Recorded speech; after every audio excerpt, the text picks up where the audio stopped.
కావేరి విషయంలో జరిగిన వాస్తవాన్ని సత్యంకి వివరించడానికి ఎన్ని రకాలుగా ప్రయత్నం చేస్తాడు బాలరాజు. కానీ వినిపించుకునే పరిస్థితిలో సత్యం ఉండడు. ఆఖరికి చిన్ని కూడా ఉండదు. బాలరాజుని చూస్తేనే చాలు కోపం, అసహ్యం, అసలు ఈ మనిషి ఇంకా ఎందుకు అన్నట్టు చూస్తారనమాట.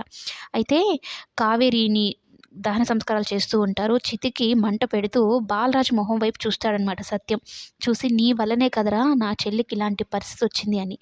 చిన్నికి ఎంత బాధ అనిపిస్తుందంటే, మావయ్య అమ్మకి నువ్వు మంట పెట్టొద్దు, అమ్మ కాలిపోతుంది, అమ్మకి బాధేస్తుంది, నొప్పేస్తుంది అని తనకు తెలిసి తెలియని మాటలనమాట. వెనక్కి లాగేస్తూ ఉంటుంది. వద్దు మావయ్య పెట్టకు, పెట్టకు అని. ఇక చిన్ని అలా ఏడుస్తూ ఉంటే అసలు తట్టుకోలేకపోతాడు. బాలరాజు మనసులో కావేరి బ్రతికే ఉంది. ఆ విషయం మీకు చెప్పాలన్నా మీరు వినిపించుకున్న స్థితిలో లేరు. కావేరి బ్రతికే ఉన్నా మీరు దహన సంస్కారాలు చేస్తున్నారు. కానీ ఇప్పుడు నేను చూస్తూ ఉండడం తప్ప నేనేమి చేయలేను అని ఒక కన్నీటి బొట్టునైతే రాలుస్తాడనమాట. అంత బాధ అనిపిచ్చేస్తుంది.